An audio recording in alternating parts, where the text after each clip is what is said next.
मेरे प्रिय 140 करोड़ परिवारजन,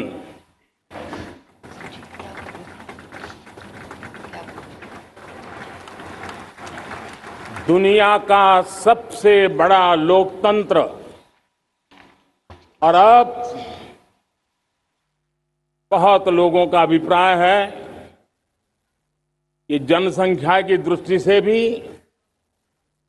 हम विश्व में नंबर 1 पर है।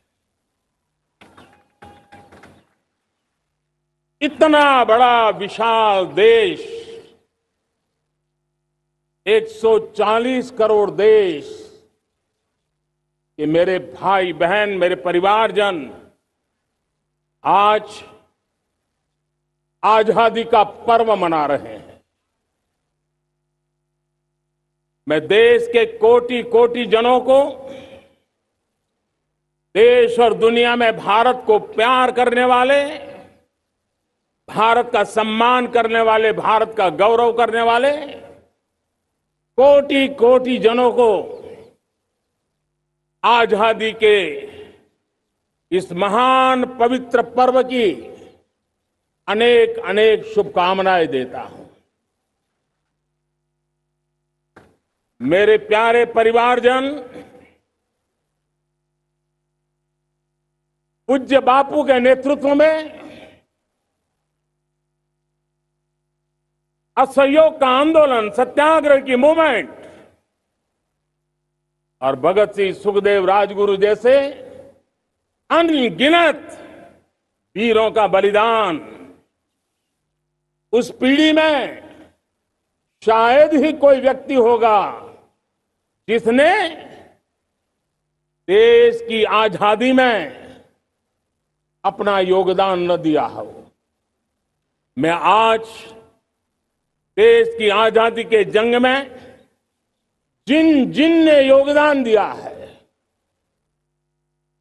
बलिदान दिए हैं, त्याग किया है, तपस्या की है, उन सबको आदरपूर्वक नमन करता हूं, उनका अभिनंदन करता हूं।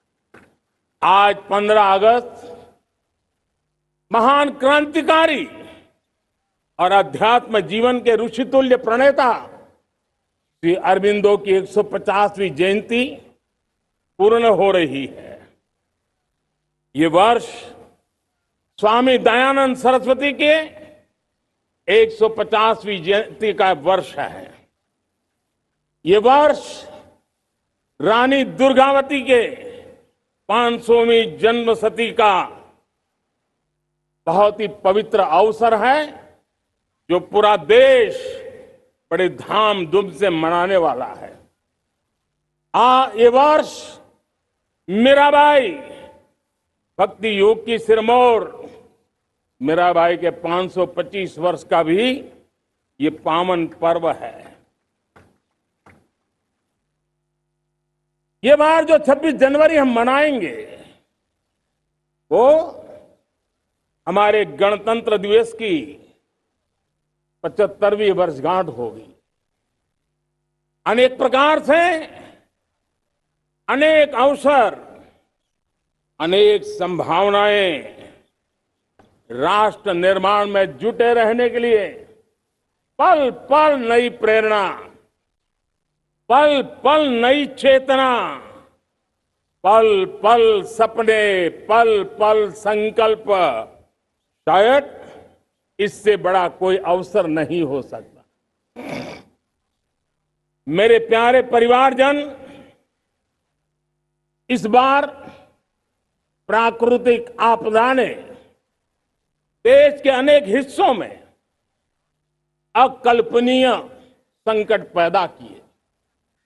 जिन परिवारों ने इस संकट में सहन किया है, मैं उन सभी परिवारजनों के प्रति अपनी संवेदना प्रकट करता हूं और राज्य और केंद्र सरकार मिलकर के उन सभी संकटों से जल्दी से मुक्त होकर के फिर तेज गति से आगे बढ़ेंगे, ये मैं विश्वास दिलाता हूं। मेरे प्यारे परिवारजनों, पिछले कुछ सप्ताह नॉर्थ ईस्ट में, विशेषकर मणिपुर में और हिंदुस्तान के भी अन्य कुछ भागों में, लेकिन विशेषकर मणिपुर में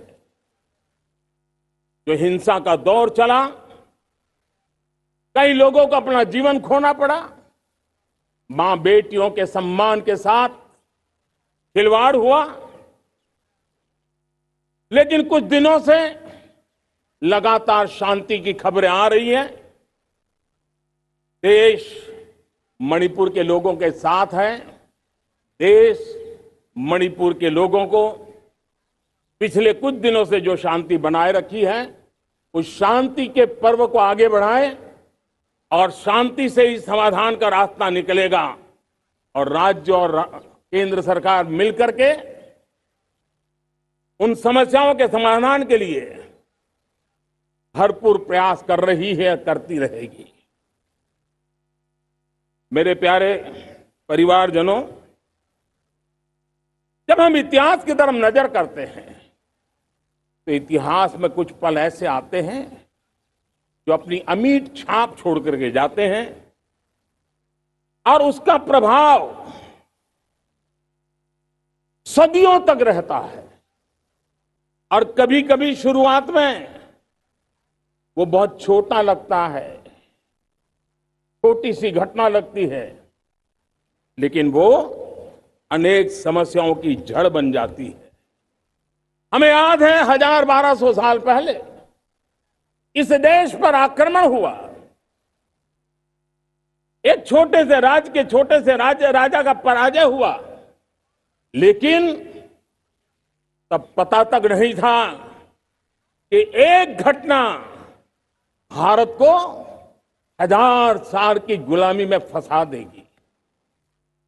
और हम गुलामी में जकड़ते गए, जो आया लूटता गया, जो जिसका मन चाहा हम पे आके सवार हो गया। कैसा विपरीत काल रहा होगा वो 1000 साल का। मेरे प्यारे परिवारजनों, घटना छोटी क्यों ना हो, लेकिन 1000 साल तक प्रभाव छोड़ के रही है। लेकिन मैं आज इस बात का जिक्र इसलिए करना चाहता हूं कि भारत के वीरों ने इस कालखंड में कोई भूभाग ऐसा नहीं था, कोई समय ऐसा नहीं था जब उन्होंने देश की आजादी के लौ को गलता न रखा हो, बलिदान की परंपरा न बनाई। मां भारती बेड़ियों से मुक्त होने के लिए उठ खड़ी हुई थी, जंजीरों को झकझोर रही थी और देश की नारी शक्ति, देश की युवा शक्ति, देश के किसान, देश के गांव के लोग, मजदूर, कोई हिंदुस्तानी ऐसा नहीं था जो आजादी के सपने को लेकर के जीता न हो। आजादी को पाने के लिए मर मिटने के लिए तैयार होने वालों की एक बड़ी फौज तैयार हो गई थी। जेलों में जवानी खपाने वाले अनेक महापुरुष हमारे देश की आजादी को, इन गुलामी की बेड़ियों को तोड़ने के लिए लगे हुए थे। मेरे प्यारे परिवारजनों, जन चेतना का वो व्यापक रूप, त्याग और तपस्या का वो व्यापक रूप, जन जन के अंदर एक नए विश्वास जगाने वाला वो पल आखिरकार 1947 में देश आजाद हुआ। 1000 साल की गुलामी में संजोए हुए सपने देशवासी पूरे करते हुए देखे। साथियों, मैं 1000 साल पहले की बात इसलिए कह रहा हूं, मैं देख रहा हूं फिर एक बार देश के सामने एक मौका आया है। इस ऐसे कालखंड में हम जी रहे हैं, ऐसे कालखंड में हमने प्रवेश किया है और यह हमारा सौभाग्य है कि भारत के ऐसे अमृत काल में, यह अमृत काल का पहला वर्ष है, या तो हम जवानी में जी रहे हैं या हम मां भारती की गोद में जन्म ले चुके हैं। और ये कालखंड, मेरे शब्द लिख करके रखिए मेरे प्यारे परिवारजनों, इस कालखंड में जो हम करेंगे, जो कदम उठाएंगे, कितना त्याग करेंगे, तपस्या करेंगे, सर्वजन हिताय सर्वजन सुखाय, एक के बाद एक फैसले लेंगे, आने वाले 1000 साल का देश का स्वर्णिम इतिहास उससे अंकुरित होने वाला है। इस कालखंड में होने वाली घटनाएं आगामी 1000 साल के लिए इसका प्रभाव पैदा करने वाली है। गुलामी की मानसिकता से बाहर निकला हुआ देश पंच प्राण को समर्पित होकर के एक नए आत्मविश्वास के साथ आज आगे बढ़ रहा है। नए संकल्पों को सिद्ध करने के लिए वो जी जान से जुड़ रहा है। मेरी भारत माता, जो कभी ऊर्जा का सामर्थ्य था लेकिन राख के ढेर में दबी पड़ी थी, वो भारत मां 140 करोड़ देशवासियों के पुरुषार्थ है, उनकी चेतना से, उनकी ऊर्जा से फिर एक बार जागृत हो चुकी है। मां भारती जागृत हो चुकी है और मैं साफ देख रहा हूं दोस्तों, यही कालखंड है। पिछले 9-10 साल हमने अनुभव किया है, विश्व भर में भारत की चेतना के प्रति, भारत के सामर्थ्य प्रति एक नया आकर्षण, नया विश्वास, नई आशा पैदा हुई है। और ये प्रकाश पुंज जो भारत से उठा है, वो विश्व को उसमें अपने लिए ज्योति नजर आ रही है। विश्व को एक नया विश्वास पैदा हो रहा है। हमारा सौभाग्य है, कुछ ऐसी चीजें हमारे पास हैं तो हमारे पूर्वजों ने हमें विरासत में दी है और वर्तमान कालखंड ने गढ़ी है। आज हमारे पास डेमोग्राफी है, आज हमारे पास डेमोक्रेसी है, आज हमारे पास डाइवर्सिटी है।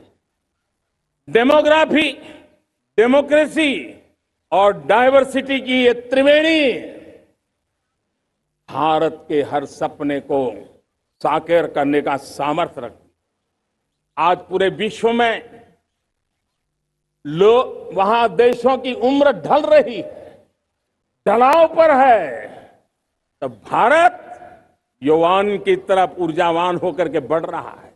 कितने बड़े गौरव का कालखंड है कि आज 30 साल की कम आयु की जनसंख्या दुनिया में सर्वाधिक कहीं है तो ये मेरे भारत मां की गोद में है, ये मेरे देश में है। और 30 साल से कम उम्र की नौजवान हो मेरे देश के पास हो, कोटि कोटि भुजाएं हो, कोटि कोटि मस्तिष्क हो, कोटि कोटि सपने, कोटि कोटि संकल्प हो, तो भाइयों बहनों, मेरे प्रिय परिवारजनों, हम इच्छित परिणाम प्राप्त करके रह सकते हैं। मेरे प्यारे परिवारजनों, देश का भाग्य ऐसी घटनाएं बदल देती है, यह सामर्थ्य देश के भाग्य को बदल देता है। भारत 1000 साल की गुलामी और आने वाले 1000 साल के भव्य भारत के बीच में पड़ाव पर हम खड़े हैं, एक ऐसी संधि पर खड़े हैं। और इसलिए अब हमें न रुकना है, न दुविधा में जीना है। मेरे प्यारे प्रिय परिवारजनों,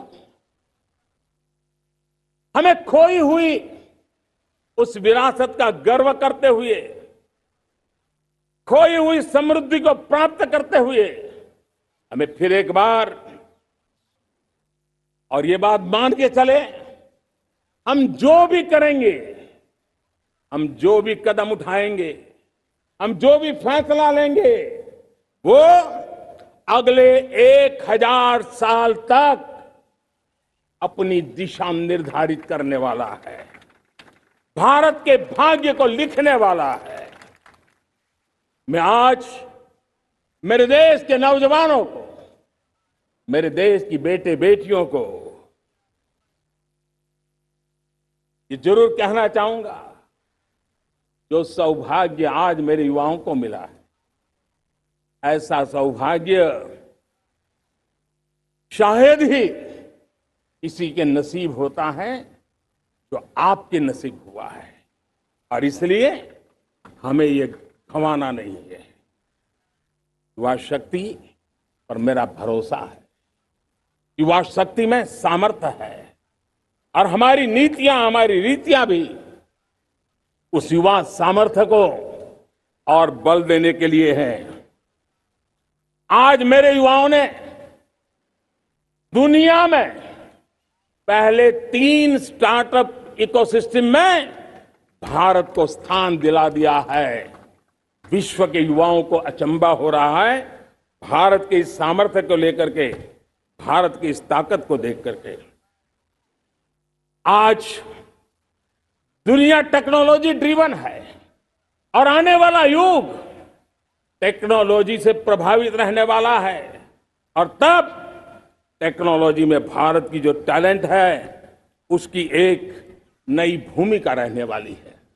साथियों, मैं पिछले दिनों G20 समिट में बाली गया था, और बाली में दुनिया के समृद्ध देश, दुनिया के विकसित देश भी, उनके मुखिया मुझे भारत की डिजिटल इंडिया की सफलता के लिए बारीकियों से जानने के लिए इच्छुक थे। हर कोई इसका सवाल पूछता था, और जब मैं उनको कहता था कि भारत ने जो कमाल किया है ना, वो दिल्ली, मुंबई, चेन्नई तक सीमित नहीं है। भारत ने जो कमाल कर रहा है, मेरे टियर 2, टियर 3 सिटी के युवा भी आज मेरे देश का भाग्य गढ़ रहे हैं, छोटे छोटे स्थान के मेरे नौजवान। और मैं आज बड़े विश्वास से कहता हूं, देश का ये जो सामर्थ्य नया नजर आ रहा है, और इसलिए मैं कहता हूं, हमारे छोटे शहर आकार और आबादी में छोटे हो सकते हैं। ये हमारे छोटे छोटे शहर, हमारे कस्बे आकार और आबादी में छोटे हो सकते हैं, लेकिन आशा और आकांक्षा, प्रयास और प्रभाव वो किसी से कम नहीं है। वो सामर्थ्य उनके अंदर है। नए ऐप्स, नए सॉल्यूशन, टेक्नोलॉजी डिवाइस। अब खेलों की दुनिया देखिए, कौन बच्चे हैं? झुग्गी झोंपड़ी से निकले हुए बच्चे आज खेलों की दुनिया में पराक्रम दिखा रहे हैं। छोटे छोटे गांव के, छोटे छोटे कस्बे के नौजवान, हमारी बेटे बेटियां आज कमाल दिखा रही। अब देखिए, मेरे देश की 100 जितनी स्कूल ऐसी हैं जहां के बच्चे सैटेलाइट बना करके सैटेलाइट छोड़ने की तैयारियां कर रही है। आज हजारों टिंकरिंग लैब नए वैज्ञानिकों का गर्भाधान कर रही है। आज हजारों टिंकरिंग लैब लाखों बच्चों को साइंस और टेक्नोलॉजी की राह पर आगे बढ़ने के लिए प्रेरणा दे रही है। मैं मेरे देश के नौजवानों को कहना चाहता हूं, अवसरों की कमी नहीं है। आप जितने अवसर चाहेंगे, ये देश आसमान से भी ज्यादा अवसर आपने देने का सामर्थ्य रखता है। मैं आज लाल किले की प्राचीर से मेरे देश की माताओं, बहनों, मेरे देश की बेटियों को हृदय से अभिनंदन करना चाहता हूं। देश आज जब पहुंचा है, अब विशेष शक्ति जुड़ रही है मेरी माताओं बहनों के सामर्थ्य की। आज देश प्रगति की राह पर चल पड़ा है, तो मैं मेरे किसान भाई बहनों का भी अभिनंदन करना चाहता हूं। ये आप ही का पुरुषार्थ है, ये आप ही का परिश्रम है कि देश आज कृषि क्षेत्र में आगे बढ़ रहा है। मैं मेरे मजदूरों का, मेरे श्रमिकों का, मेरे प्रिय परिवारजन, ऐसे कोटि कोटि श्रमिकों को आज मैं नमन करता हूं, उनका अभिनंदन कर रहा हूं। देश आज जो आधुनिकता की ओर बढ़ रहा है, विश्व की तुलना करने वाले सामर्थ्य के साथ नजर आ रहा है, उसके पीछे मेरे देश के मजदूरों का, मेरे देश के श्रमिकों का बहुत बड़ा योगदान है। आज समय कहता है कि लाल किले की प्राचीर से मैं उनका अभिनंदन करूं, उनका अभिवादन करूं, और ये मेरे परिवारजन 140 करोड़ देशवासी, मेरे इन श्रमिकों का, रेहड़ी पटरी वालों का, फूल सब्जी बेचने वालों का हम सम्मान करते हैं। मेरे देश को आगे बढ़ाने में, मेरे देश को प्रगति की नई ऊंचाई पर ले जाने में प्रोफेशनल्स की बहुत बड़ी भूमिका है, बढ़ती रही है। चाहे साइंटिस्ट हो, चाहे इंजीनियर्स हो, डॉक्टर्स हो, नर्सेज हो, शिक्षक हो, आचार्य हो, यूनिवर्सिटीज हो, गुरुकुल हो, हर कोई मां भारती का भविष्य उज्जवल बनाने के लिए अपनी पूरी ताकत से लगा हुआ है। मेरे प्यारे परिवारजनों, राष्ट्रीय चेतना वो एक ऐसा शब्द है जो हमें चिंताओं से मुक्त कर रहा है, और आज वो राष्ट्रीय चेतना ये सिद्ध कर रही है कि भारत का सबसे बड़ा सामर्थ्य बना है भरोसा, भारत का सबसे बड़ा सामर्थ्य बना है विश्वास। जन जन में हमारा विश्वास, जन जन का सरकार पर विश्वास, जन जन का देश के उज्जवल भविष्य पर विश्वास, और विश्व का भी भारत के प्रति विश्वास। ये विश्वास हमारी नीतियों का है, हमारी रीति का है।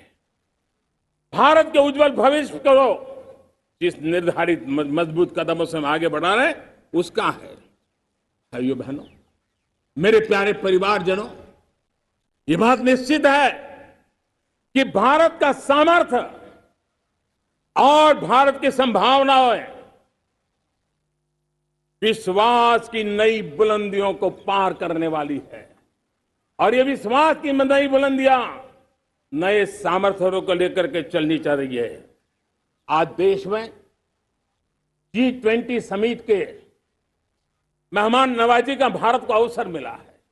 अब पिछले एक साल से हिंदुस्तान के हर कोने में जिस प्रकार से G20 के अनेक ऐसे आयोजन हुए, अनेक कार्यक्रम हुए हैं, उसने देश के सामान्य मानवी के सामर्थ्य को विश्व को परिचित करा दिया है, भारत की विविधता का परिचय कराया है, भारत की डायवर्सिटी को दुनिया अचंभे से देख रही है, और उसके कारण भारत के तरफ आकर्षण बढ़ा है, भारत को जानने की, समझने की इच्छा जगी है।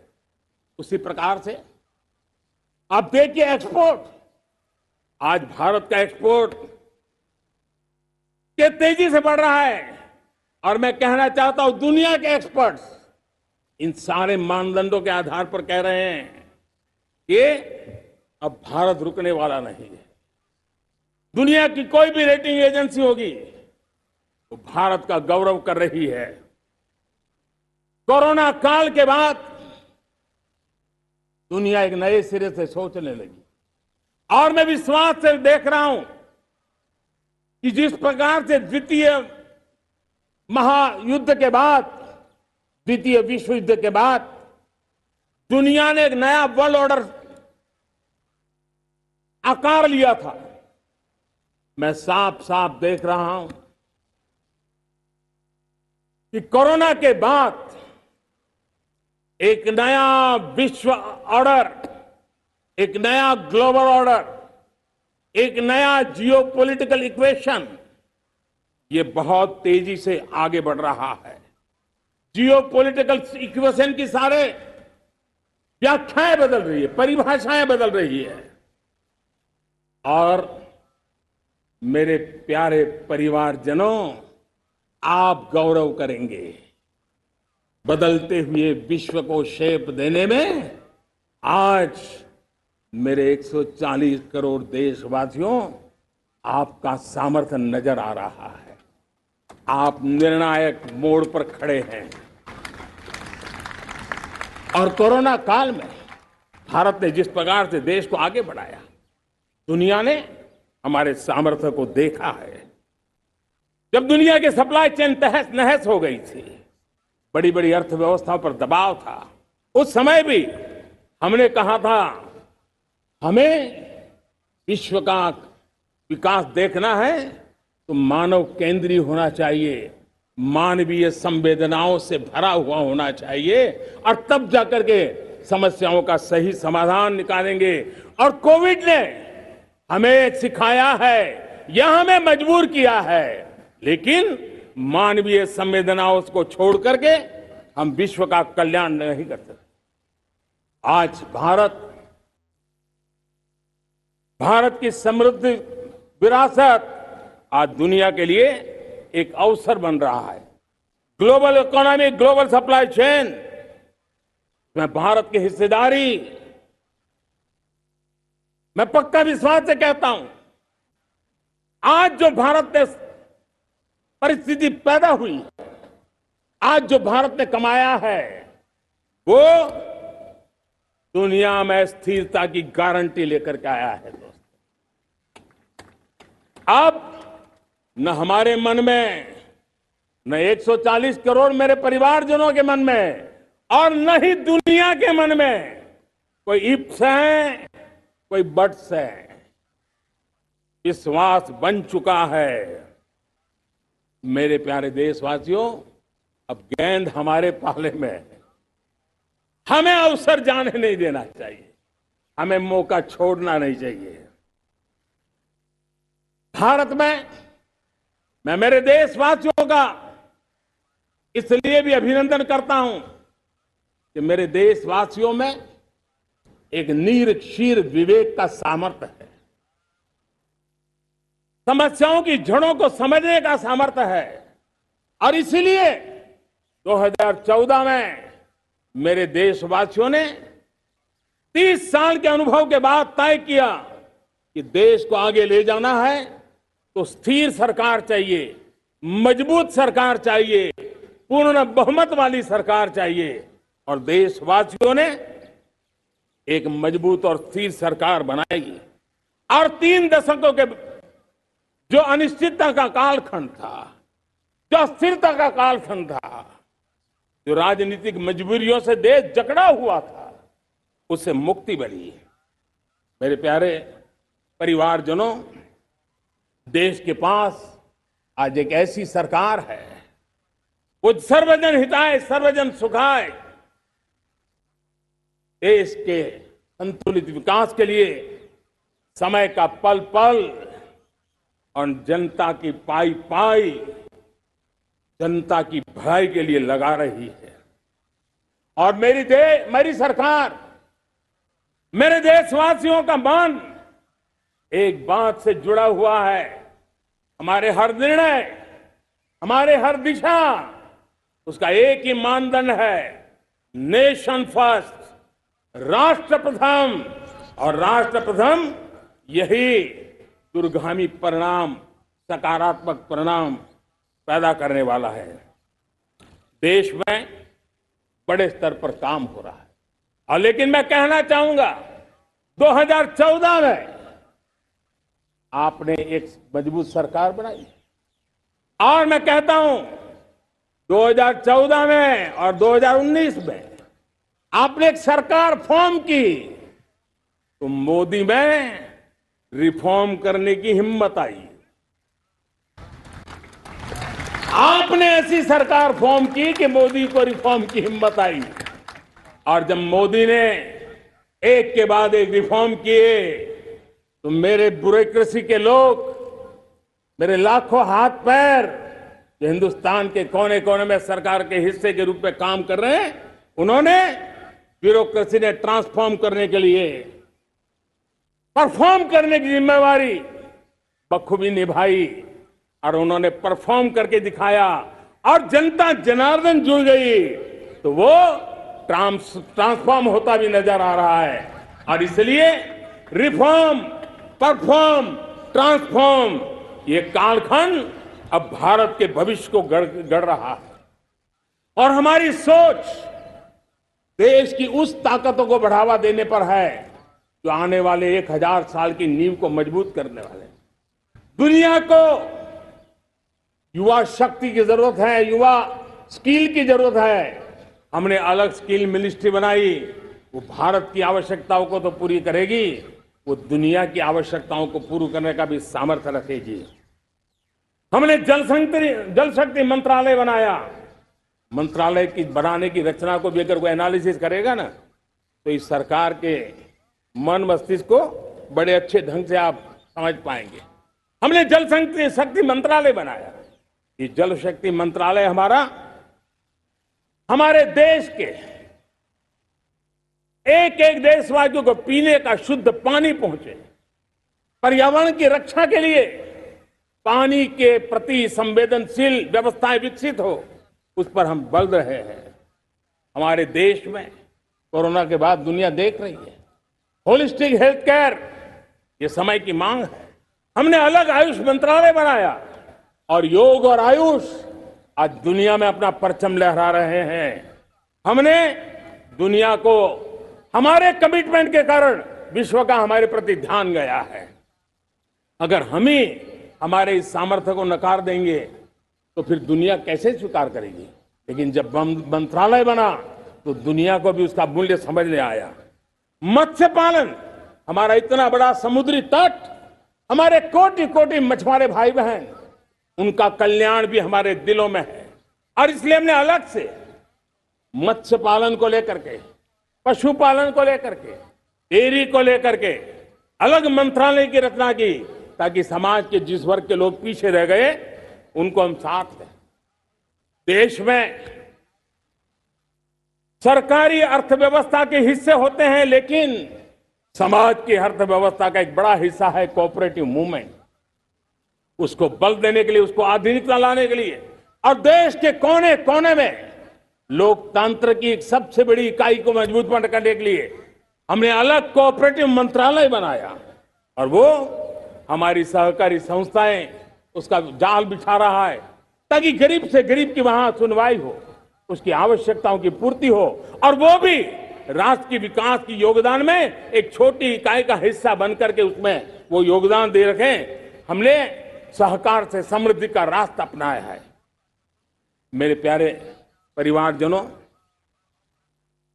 जब हम 2014 में आए थे तो हम वैश्विक अर्थव्यवस्था में 10वें नंबर पर थे, और आज 140 करोड़ देशवासियों का पुरुषार्थ रंग लाया है कि हम विश्व की अर्थव्यवस्था में 5वें नंबर पर पहुंच चुके हैं। और ये ऐसे ही नहीं हुआ है। जो भ्रष्टाचार का राक्षस देश को दबोचे हुए थे, लाखों करोड़ के घोटाले अर्थव्यवस्था को डामाडोल कर रहे थे, गवर्नेंस फ्रेजाइल फाइल में देश की पहचान होने लगी थी, लीकेजेस को हमने बंद किया, मजबूत अर्थव्यवस्था बनाई, हमने गरीब कल्याण के लिए ज्यादा से ज्यादा धन खर्चने का प्रयास किया। और आज मैं देशवासियों को बताना चाहता हूं कि जब देश आर्थिक रूप से समृद्ध होता है तो सिर्फ तिजोरी नहीं बढ़ती है,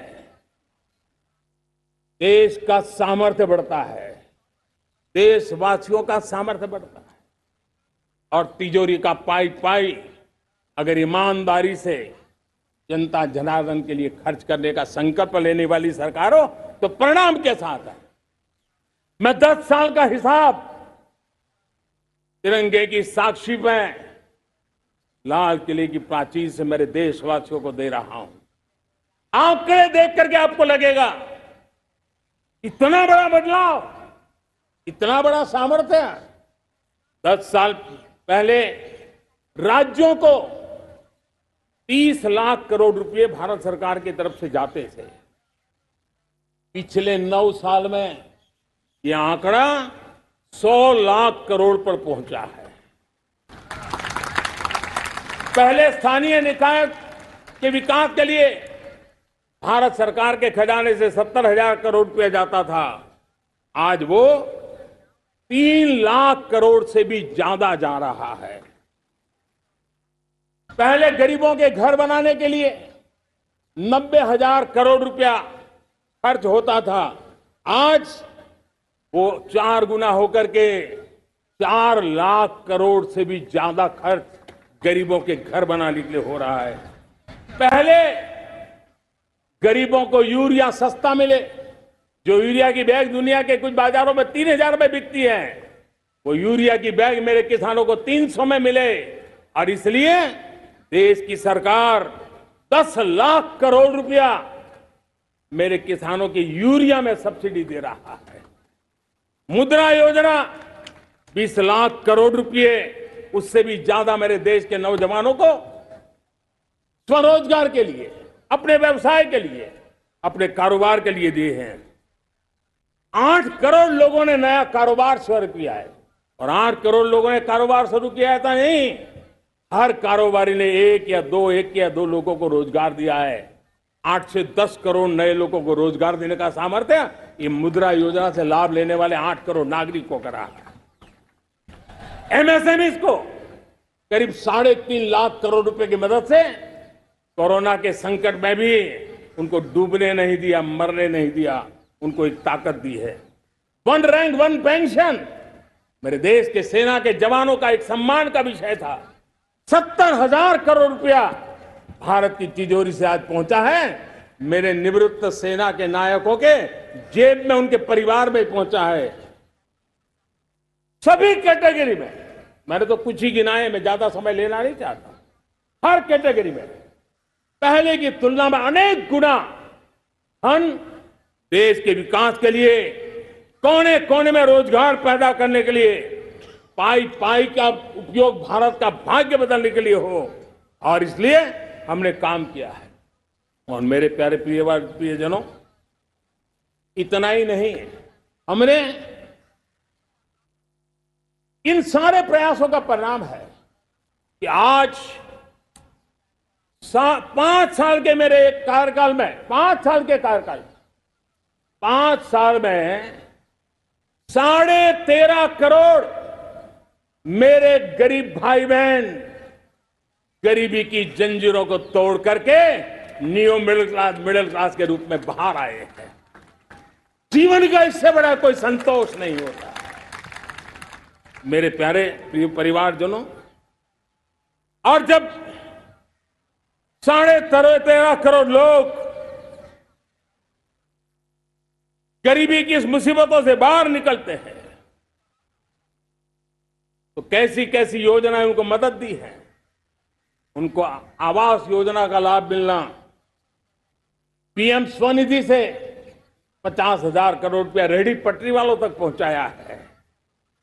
आने वाले दिनों में, आने वाली विश्वकर्मा जयंती पर एक कार्यक्रम हम लागू करेंगे।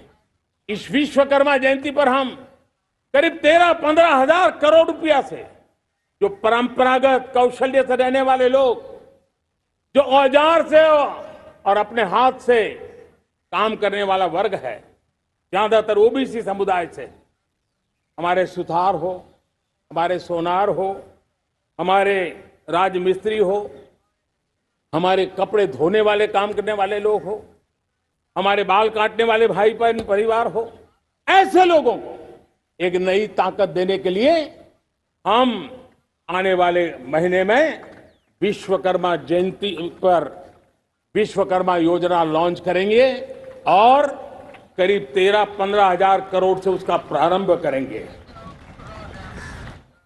हमने पीएम किसान सम्मान निधि में 2.5 लाख करोड़ रुपया सीधा मेरे देश के किसानों के खाते में जमा किया है।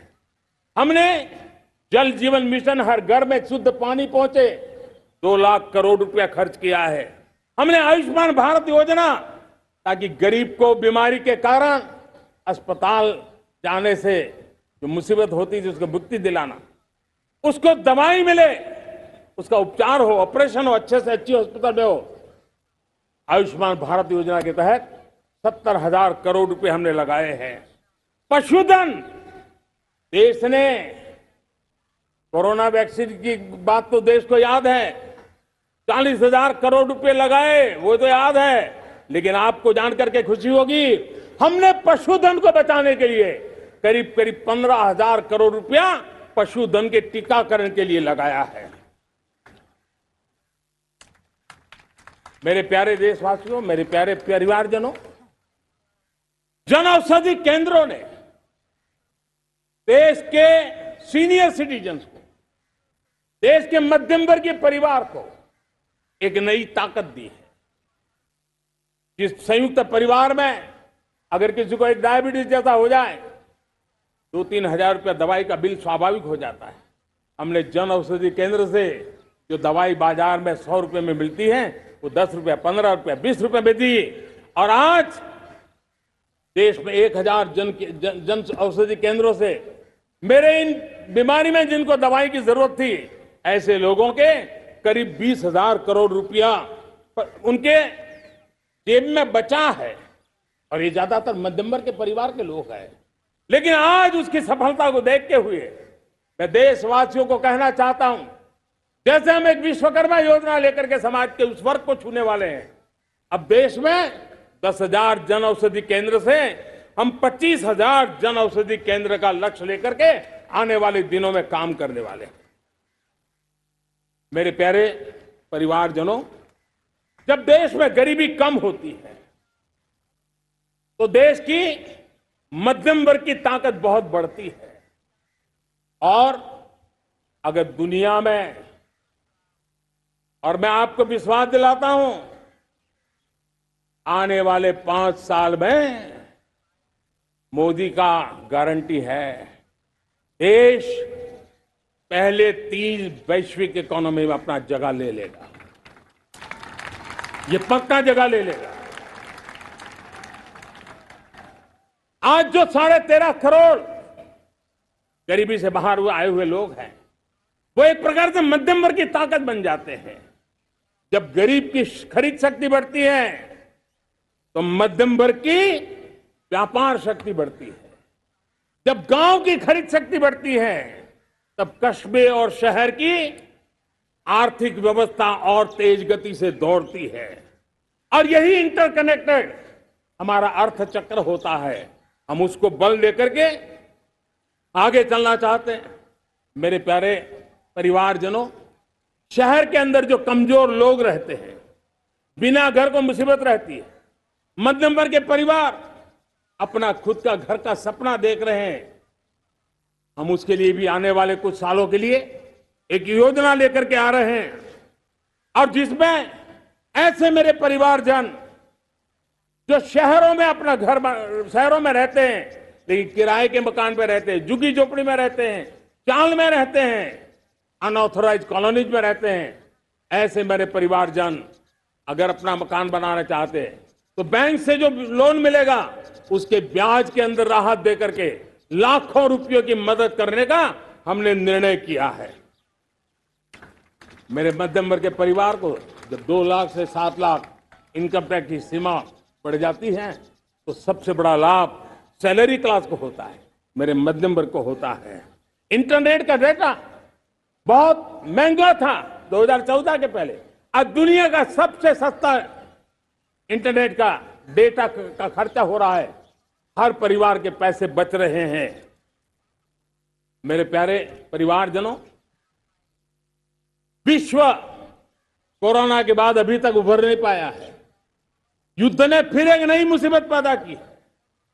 आज दुनिया महंगाई के संकट से जूझ रही है। पूरी दुनिया की अर्थव्यवस्था को महंगाई ने दबोच के रखा है। हम भी दुनिया से जिन सामान की जरूरत होती है लाते हैं, तो हमें सामान तो इंपोर्ट करते हैं। हमारा दुर्भाग्य है कि हमें महंगाई भी इंपोर्ट करनी पड़ती है, क्योंकि पूरी दुनिया को महंगाई ने जकड़ के रखा है। लेकिन मेरे प्यारे परिवारजनों, भारत ने महंगाई को नियंत्रित रखने के लिए भरसक प्रयास किए। पिछले कालखंड की तुलना में हमें कुछ सफलता भी मिली है, लेकिन इतने से संतोष नहीं मान सकते। दुनिया से हमारी चीजें अच्छी है, इतने बात से हम सोच नहीं सकते। मुझे तो मेरे देशवासियों को महंगाई की बोझ कम से कम हो, इस दिशा में और भी कदम उठाने हैं और हम उस कदम को उठा के रहेंगे। मेरा प्रयास निरंतर जारी रहेगा। मेरे प्यारे परिवारजनों, आज देश अनेक क्षमताओं को लेकर के आगे बढ़ रहा है। देश आधुनिकता की तरफ आगे बढ़ने के लिए काम कर रहा है। आज देश रिन्यूएबल एनर्जी पे काम कर रहा है। आज देश ग्रीन हाइड्रोजन पे काम कर रहा है। देश की स्पेस पे क्षमता बढ़ रही है, तो देश की डीप सी मिशन में भी सफलता के साथ आगे चल रहा है। देश में रेल आधुनिक हो रही है, तो वंदे भारत बुलेट ट्रेन भी आज देश के अंदर काम कर रही है। गांव गांव पक्की सड़कें बन रही है, तो इलेक्ट्रिक बसें, मेट्रो की रचना भी आज देश में हो रहे हैं। आज गांव गांव तक इंटरनेट पहुंच रहा है, तो क्वांटम कंप्यूटर के लिए भी देश तय कर रहता है। नैनो यूरिया, नैनो डीएपी, उस पर काम हो रहा है, तो दूसरी तरफ जैविक खेती पर भी हम बल दे रहे हैं। आज किसान उत्पादक संघ एफपीओ का निर्माण हो रहा है, तो हम सेमीकंडक्टर का भी निर्माण करने के लिए चाह रहे हैं। हम दिव्यांग जनों के लिए एक सुगम भारत के निर्माण के लिए काम करते हैं, तो हम पैरालंपिक में भी हिंदुस्तान का तिरंगा झंडा गाड़ने के लिए मेरे दिव्यांग जनों को सामर्थ्यवान बना रहे हैं। हम खिलाड़ियों को स्पेशल ट्रेनिंग दे रहे हैं।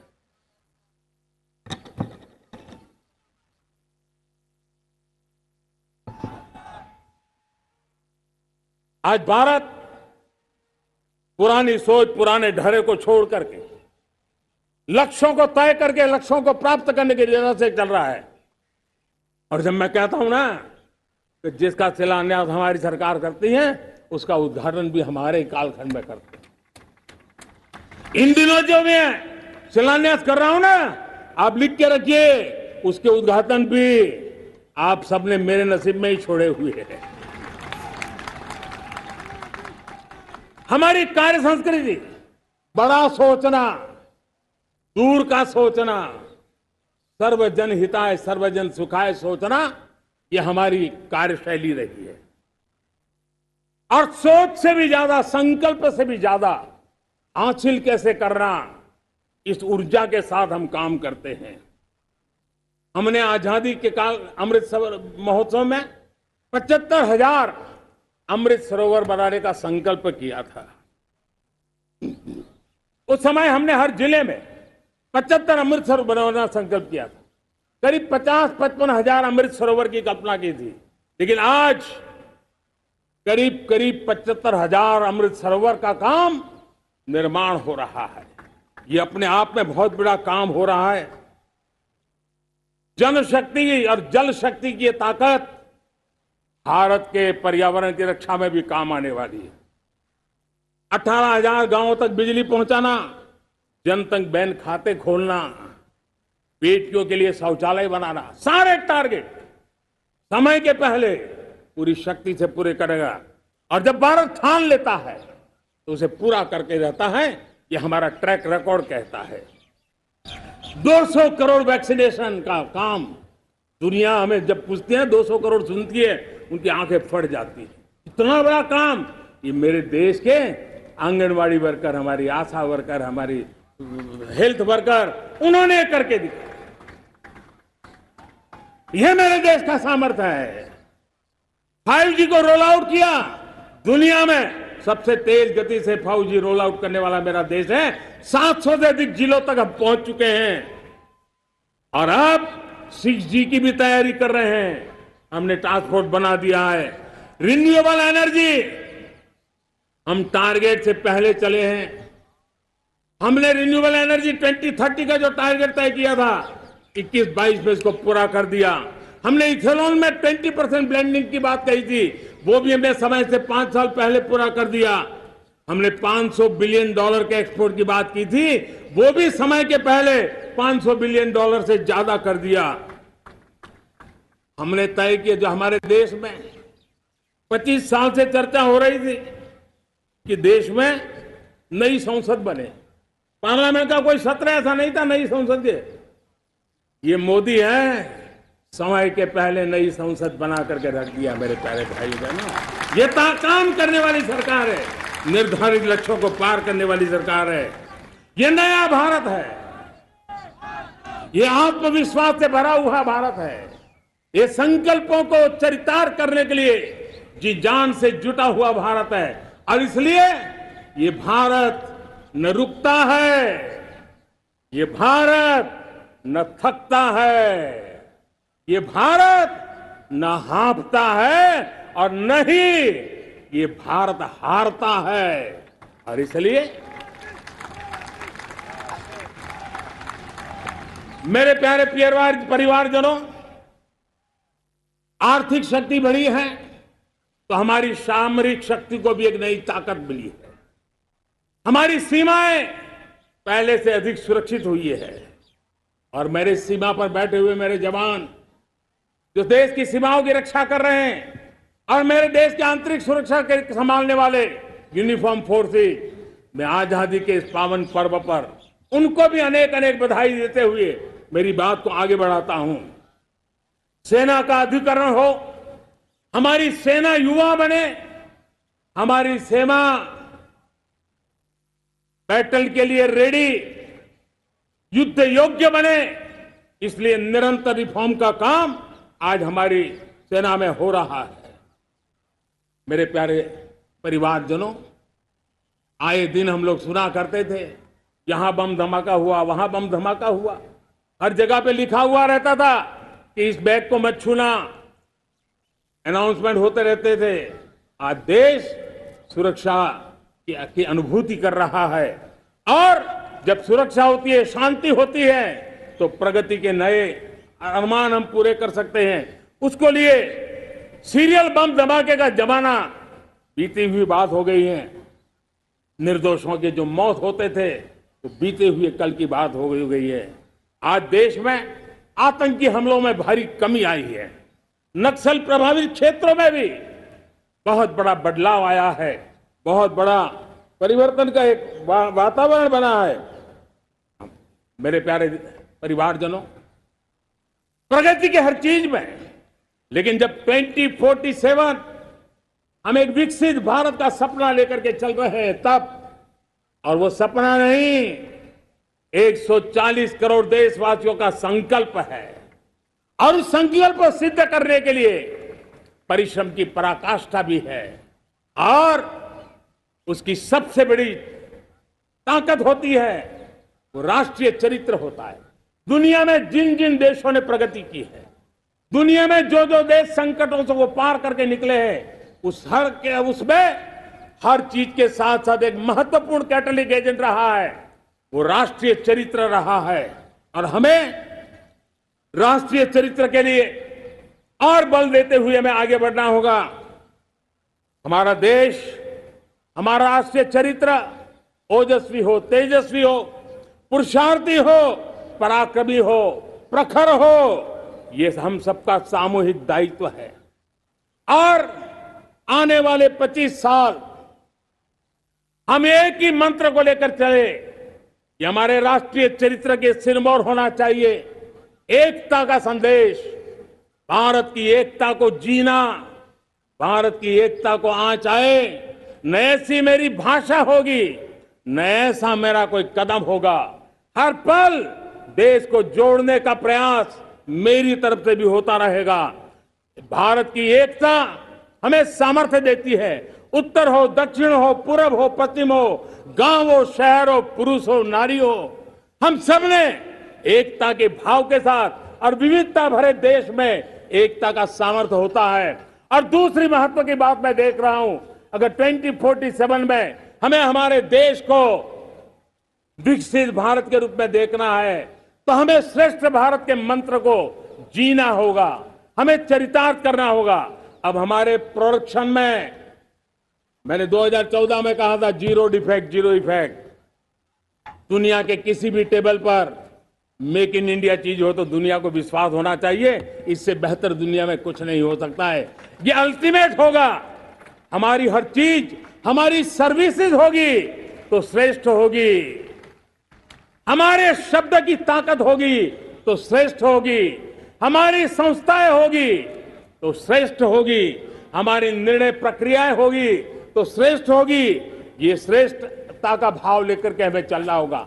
तीसरी बात है, देश में आगे बढ़ाने के लिए एक अतिरिक्त शक्ति का सामर्थ्य भारत को आगे ले जाने वाला है, और वो है विमेन लेड डेवलपमेंट। आज भारत गर्व से कह सकता है कि दुनिया में नागरिक उड्डयन में अगर किसी एक देश में सबसे ज्यादा विमेन पायलट है तो मेरे देश में है। आज चंद्रयान की गति हो, मून मिशन की बात हो, मेरी विमेन साइंटिस्ट उसका नेतृत्व कर रहे हैं। आज विमेन सेल्फ हेल्प ग्रुप हो, मेरी 2 करोड़ लखपति दीदी का लक्ष्य लेकर के आज विमेन सेल्फ हेल्प ग्रुप पे हम काम कर रहे हैं। हम हमारी नारी शक्ति के सामर्थ्य को बढ़ावा देते हुए विमेन लेड डेवलपमेंट के, और जब G20 में मैंने विमेन लेड डेवलपमेंट के विषय को आगे बढ़ाया है तो पूरा G20 समूह इसके महत्व को स्वीकार कर रहा है, और उसके महत्व को स्वीकार कर करके वो उसको बहुत बल दे रहे हैं। उसी प्रकार से भारत विविधताओं से भरा देश है।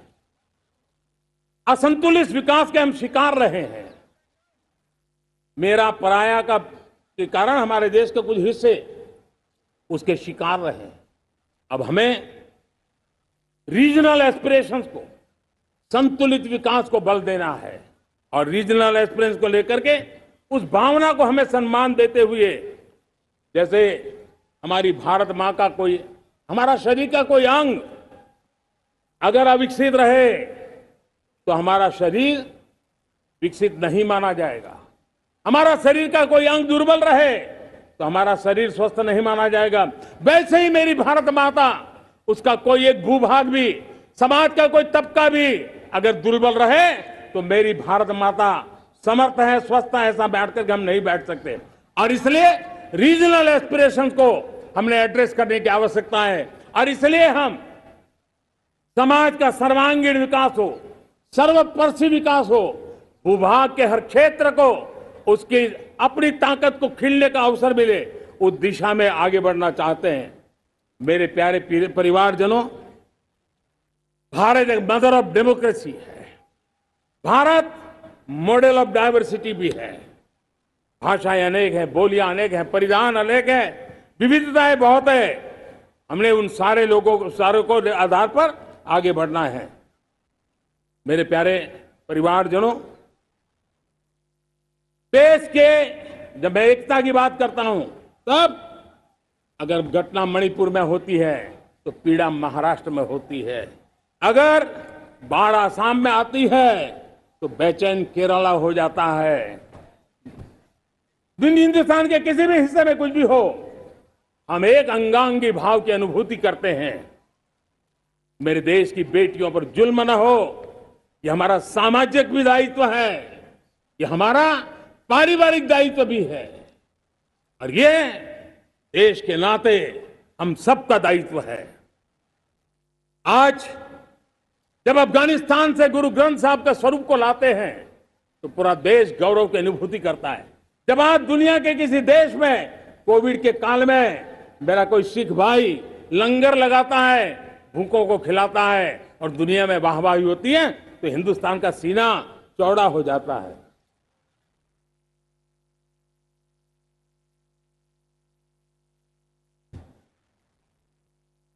मेरे प्यारे परिवारजनों, हमारे लिए जब नारी सम्मान की बात करते हैं, मुझे अभी एक देश में दौरा कर रहा है, तो वहां एक बहुत ही सीनियर मिनिस्टर, उसने मुझे एक सवाल पूछा। उसने कहा, आपके यहां बेटियां साइंस और इंजीनियरिंग के विषयों की पढ़ाई करती हैं क्या?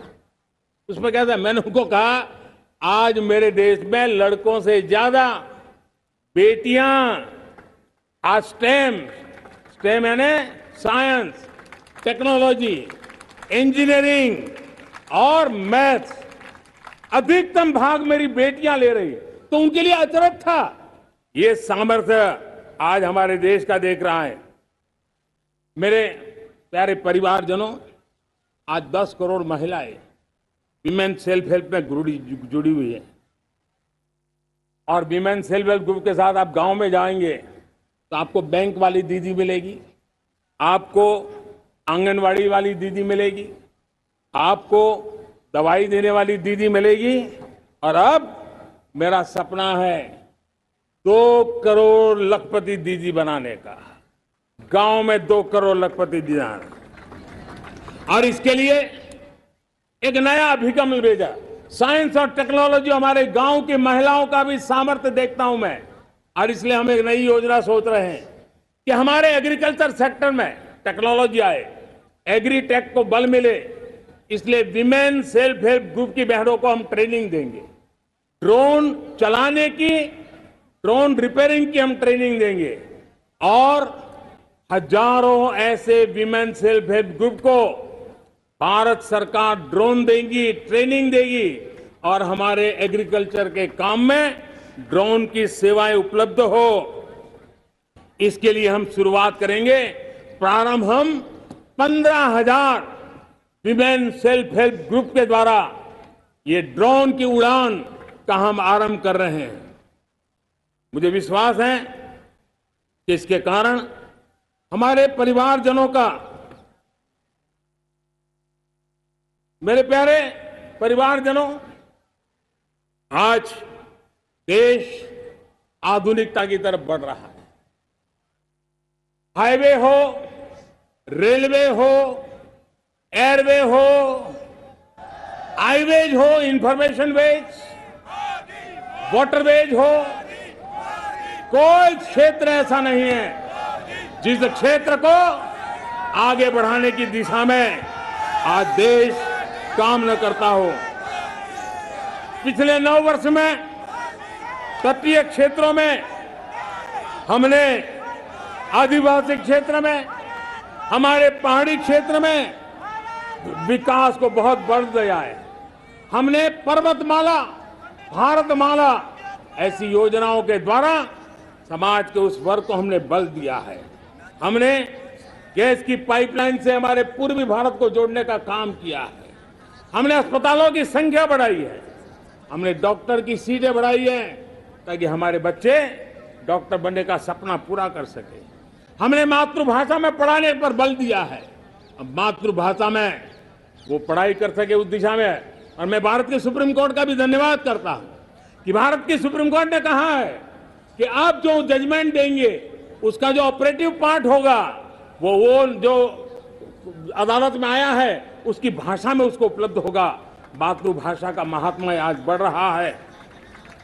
मेरे प्यारे भाई परिवारजनों, आज तक हमारे देश के जो बॉर्डर विलेज हैं, हमने वाइब्रेंट बॉर्डर विलेज का एक कार्यक्रम शुरू किया है। और वाइब्रेंट बॉर्डर विलेज, अब तक इसके लिए कहा जाता था देश के आखिरी गांव। हमने उस पूरी सोच को बदला है। वो देश का आखिरी गांव नहीं है, सीमा पर जो नजर आ रहा है वो मेरे देश का पहला गांव है। अगर सूरज उगता है पूरब में तो उस तरफ के गांव में पहली सूरज की किरण आती है।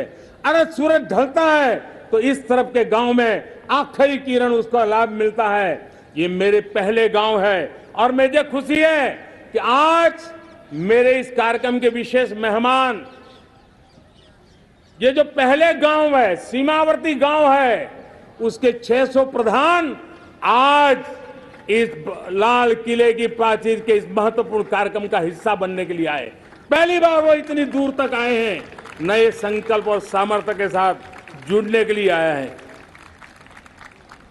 मेरे प्यारे परिवारजनों, हमने संतुलित विकास के लिए एस्पिरेशनल डिस्ट्रिक्ट, एस्पिरेशनल ब्लॉक की कल्पना की और आज उसके सुखद परिणाम मिल रहे हैं।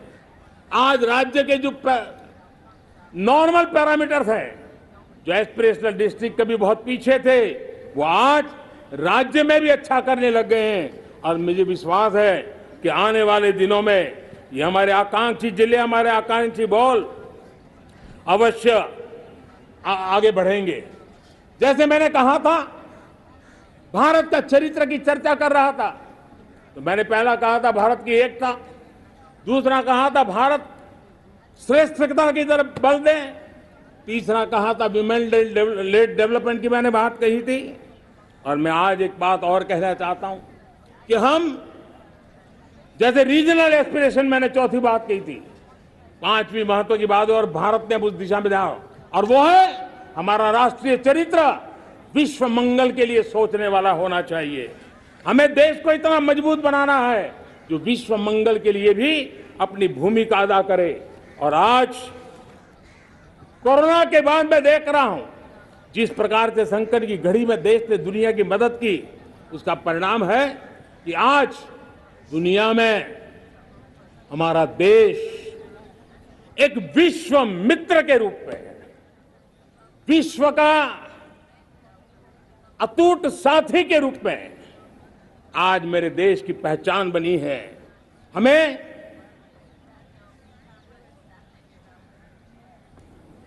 जब विश्व मंगल की बात करते हैं तब भारत का मूलभूत विचार है, उस विचार को हम आगे बढ़ाने लोग हैं।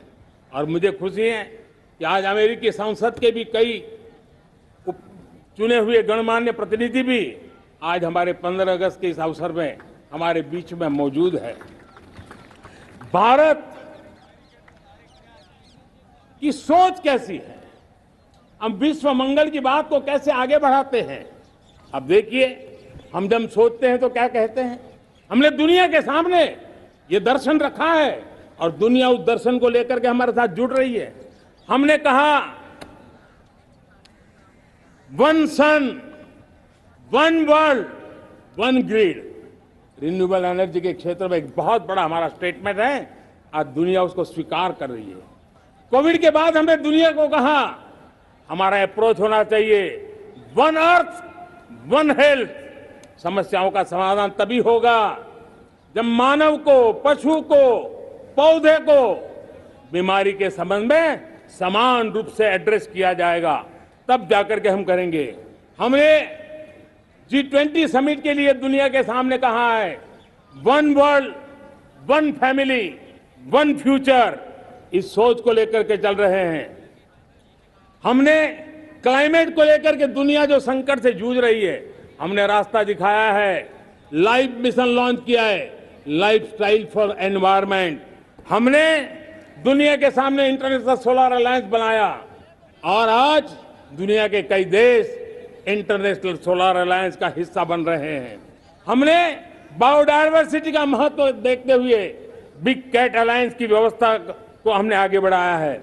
हमने प्राकृतिक आपदा के कारण, ग्लोबल वार्मिंग के कारण इंफ्रास्ट्रक्चर का जो नुकसान होता है, उसके लिए दूरगामी व्यवस्थाओं की जरूरत है। और इसलिए coalition for disaster resilient infrastructure, CDRI, एक समाधान के रूप में दुनिया को दिया है। विश्व आज समुद्रों को संघर्ष का केंद्र बना रहा है, तब हमने दुनिया को सागर का प्लेटफॉर्म दिया है जो वैश्विक समुद्रिक शांति की गारंटी बन सकता है।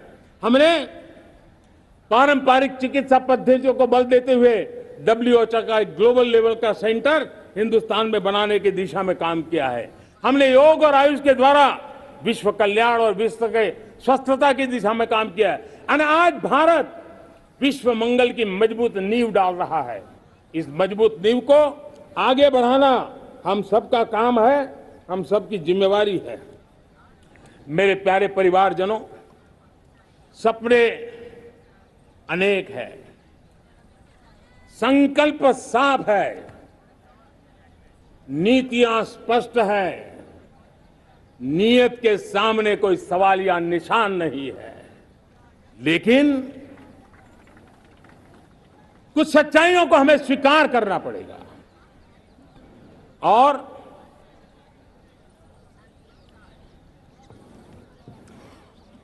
उसके समाधान के लिए मेरे प्रिय परिवारजनों, मैं आज लाल किले से आपकी मदद मांगने आया हूं। मैं लाल किले से आपके आशीर्वाद मांगने आया हूं, क्योंकि पिछले सालों मैंने देश को जो समझा है, देश की आवश्यकताओं को जो मैंने परखा है, और अनुभव के आधार पर मैं कह रहा हूं कि आज गंभीरतापूर्वक उन चीजों को हमें लेना होगा। आजादी के अमृत काल में 2047 में जब देश आजादी के 100 साल मनाएगा, उस समय दुनिया में भारत का तिरंगा झंडा विकसित भारत का तिरंगा झंडा होना चाहिए।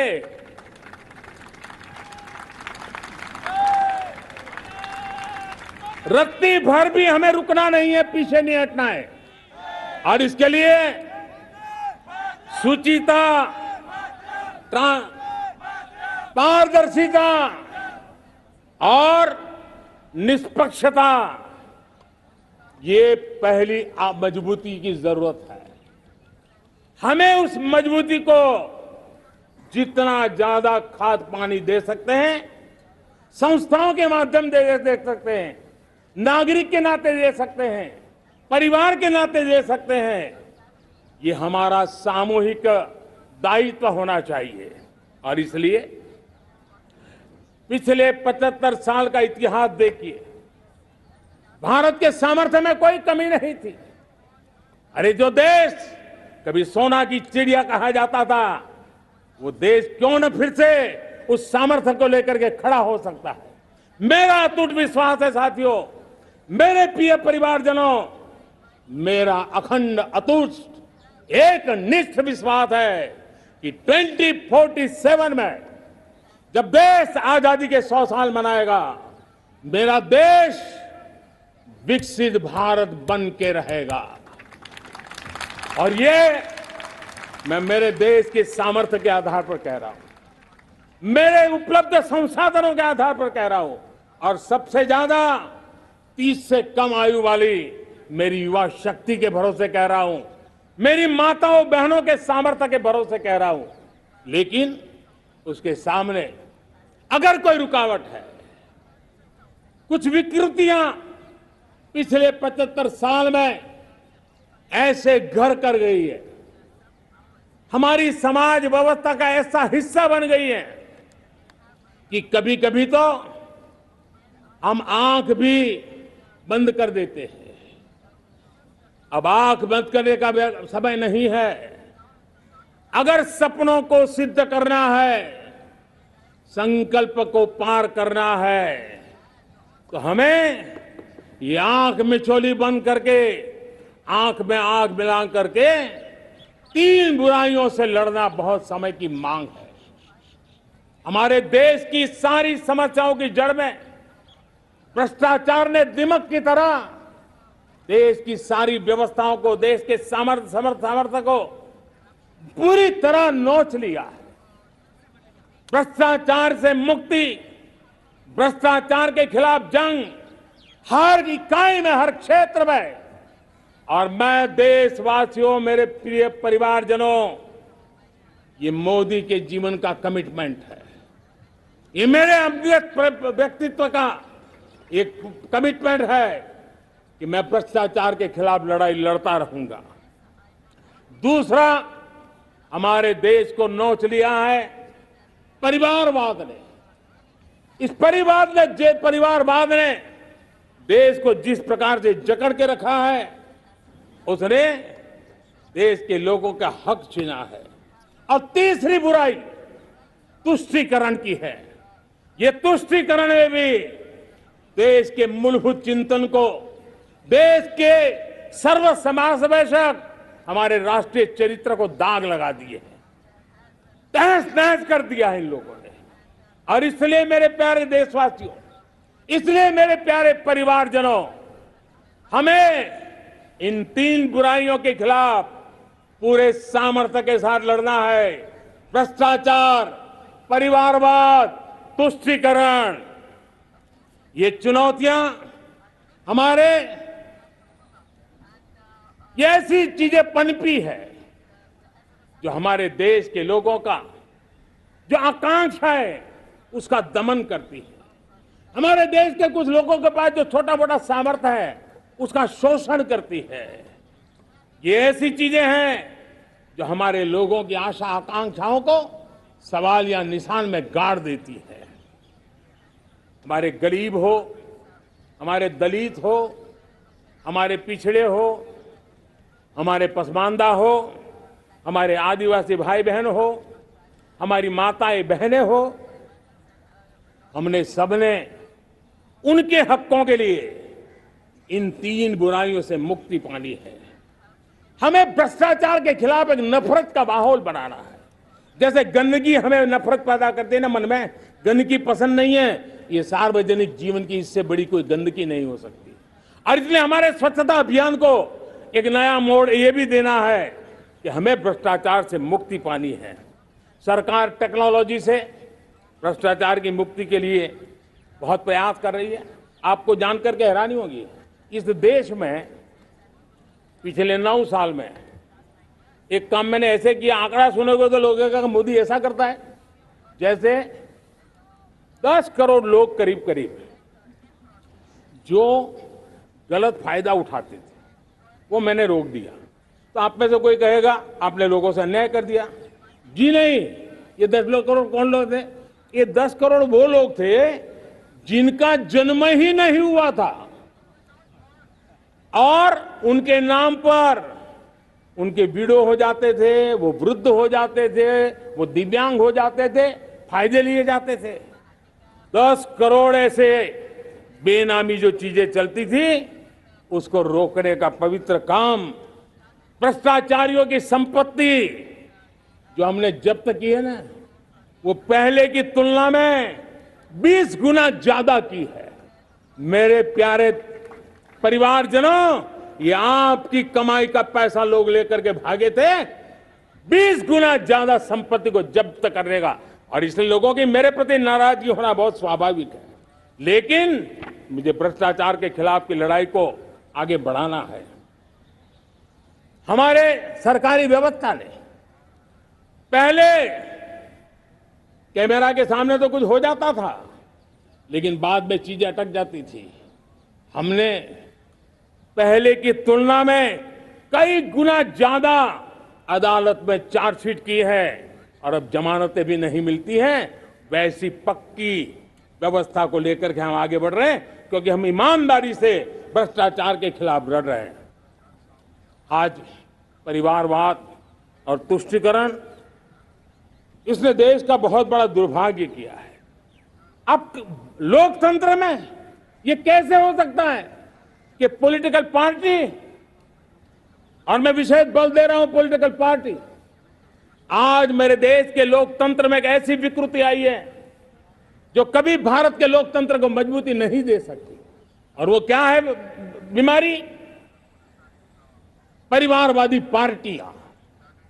और उनका तो मंत्र क्या है?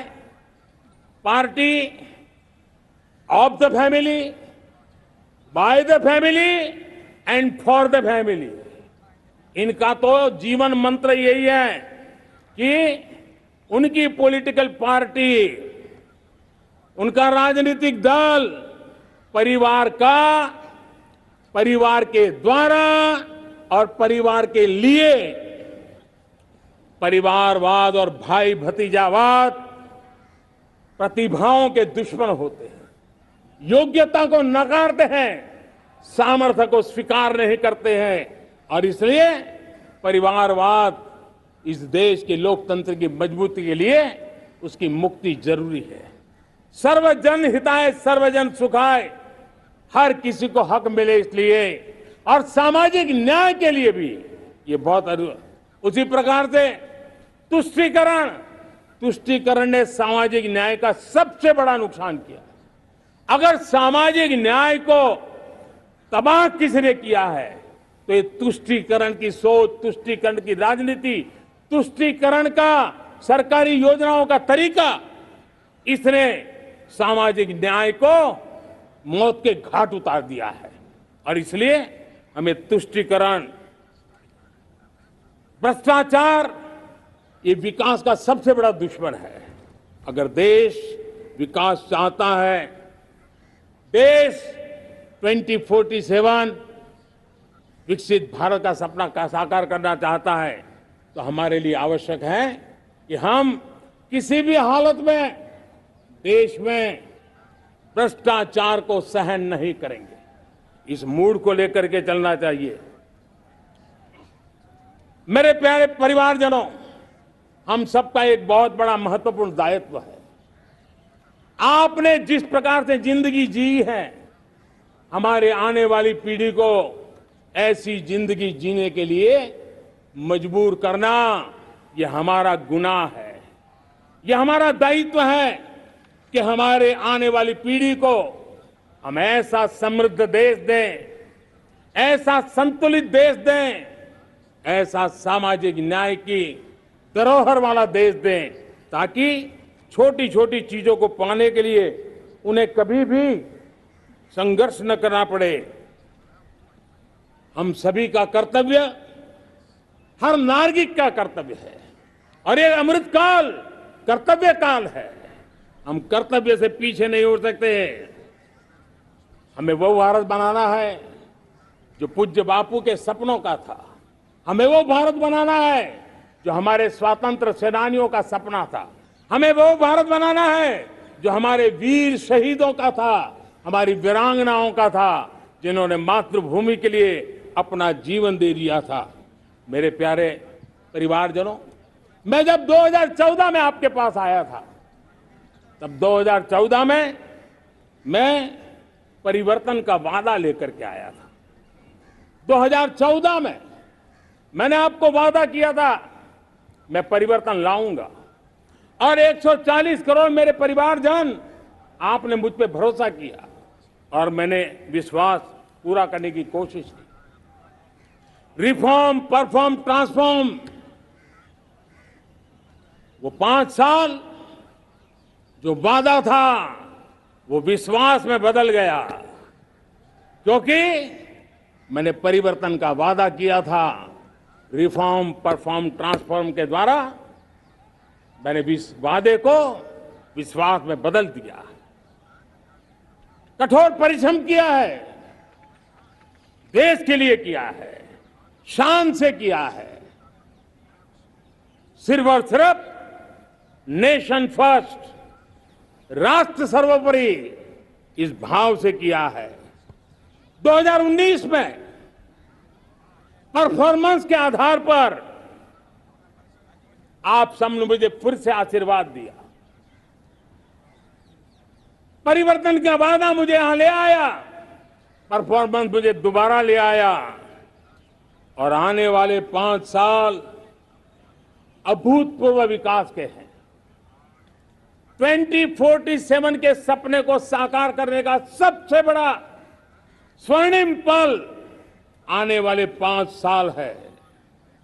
और अगली बार 15 अगस्त को इसी लाल किले से मैं आपको देश की उपलब्धियां, आपके सामर्थ्य, आपके संकल्प, उसमें हुई प्रगति, उसकी जो सफलता है, उसके गौरवगान, उससे भी अधिक आत्मविश्वास के सामने, आपके सामने मैं प्रस्तुत करूंगा।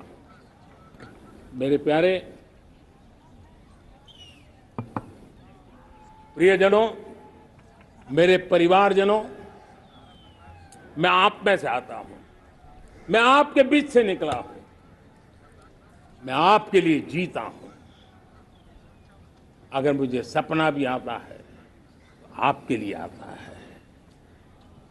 अगर मैं पसीना भी बहाता हूं तो आपके लिए बहाता हूं, क्योंकि इसलिए नहीं कि आपने मुझे दायित्व दिया है, मैं इसलिए कर रहा हूं कि आप मेरे परिवारजन हैं, और आपके परिवार के सदस्य के नाते मैं आपके किसी दुख को देख नहीं सकता हूं, मैं आपके सपनों को चूर चूर होते नहीं देख सकता हूं, मैं आपके संकल्प को सिद्धि तक ले जाने के लिए आपका एक साथी बन करके, आपका एक सेवक बन करके, आपके साथ जुड़े रहने का, आपके साथ जीने का, आपके लिए जूझने का मैं संकल्प लेकर के चला हुआ इंसान हूं। और मुझे विश्वास है, हमारे पूर्वजों ने आजादी के लिए जो जंग लड़ा था, जो सपने देखे थे, वो सपने हमारे साथ है। आजादी के जंग में जिन्होंने बलिदान दिया था, उनके आशीर्वाद हमारे साथ है और 140 करोड़ देशवासियों को एक ऐसा अवसर आया है। ये अवसर हमारे लिए एक बहुत बड़ा संबल लेकर के आया है और इसलिए मेरे प्यारे प्रियजनों, आज जब मैं अमृतकाल में आपके साथ बात कर रहा हूं, ये अमृतकाल का पहला वर्ष है। ये अमृतकाल के पहले वर्ष पर जब मैं आपसे बात कर रहा हूं तो मैं आपको पूरे विश्वास से कहना चाहता हूं, चलता चलाता काल चक्र, चलता चलाता काल चक्र, अमृत काल का भाल चक्र, चलता चलाता काल चक्र, अमृत काल का भाल चक्र, सबके सपने, सबके सपने अपने सपने, सबके सपने अपने सपने, पनपे सपने सारे, सबके सपने अपने सपने, पनपे सपने सारे,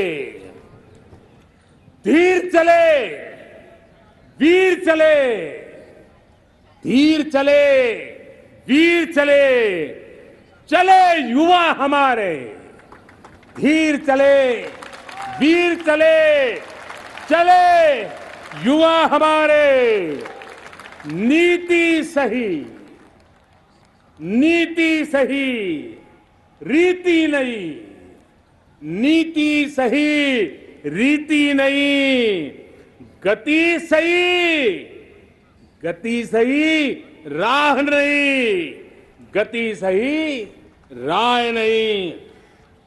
चुनो, चुनो चुनौती, चुनो चुनौती सीना तान, चुनो चुनौती सीना तान, जग में बढ़ाओ देश का नाम, चुनो चुनौती सीना तान, जग में बढ़ाओ देश का नाम। मेरे प्यारे परिवारजनों, हिंदुस्तान के कोने कोने में बैठे हुए मेरे परिवारजन, दुनिया के कोने कोने में जाकर के बसे हुए मेरे परिवारजन, आप सबको आजादी के पावन पर्व की फिर एक बार मैं बहुत बहुत शुभकामनाएं देता हूं। ये अमृतकाल हम सबके लिए कर्तव्य काल है। ये अमृतकाल हम सबको मां भारती के लिए कुछ कर गुजारने का काल है। आजादी का जब जंग चल रहा था 1947 के पहले जो पीढ़ी ने जन्म लिया था उन्हें देश के लिए मरने का मौका मिला था। वो देश के लिए मरने के लिए मौका नहीं छोड़ते थे, लेकिन हमारे नसीब में देश के लिए मरने का मौका नहीं है। लेकिन हमारे लिए देश के लिए जीने का ये इससे बड़ा कोई अवसर नहीं होता। हमें पल पल देश के लिए जीना है। इसी संकल्प के साथ इस अमृतकाल में 140 करोड़ देशवासियों के सपने संकल्प भी बनाने हैं। 140 करोड़ देशवासियों के संकल्प को सिद्धि में भी परिवर्तित करना है और 2047 का जब तिरंगा झंडा फहरेगा तो विश्व एक विकसित भारत का गुणगान करता होगा। इसी विश्वास के साथ, इसी संकल्प के साथ मैं आप सबको अनेक अनेक शुभकामनाएं देता हूं, बहुत बहुत बधाई देता हूं। जय हिंद, जय हिंद, जय हिंद, भारत माता की, भारत माता की, भारत माता की, वंदे वंदे वंदे। बहुत बहुत धन्यवाद।